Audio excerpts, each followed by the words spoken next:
Greetings from planet Earth. Is there anyone out there? Since the beginning of time, humans have looked to the stars and asked this question. Today, we have the technology to explore space. This might allow us to finally answer this question. Our journey into space started with Sputnik 1 in 1957. It was the first satellite put in space. The Russians began to explore an unknown world. In 1977, NASA scientists launched Voyager 1 and Voyager 2.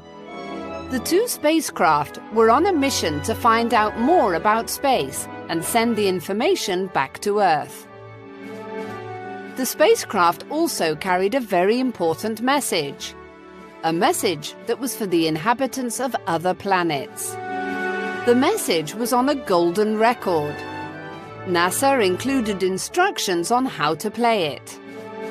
Scientists had to decide what sort of message they would send.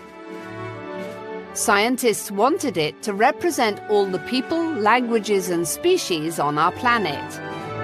So they decided to include information in writing, pictures and sounds that tell the story of planet Earth.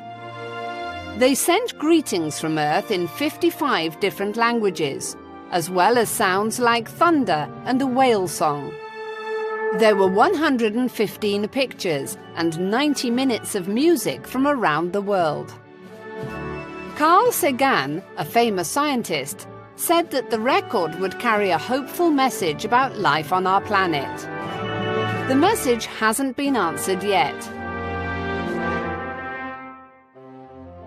Who knows? Maybe E.T. is about to call home after all.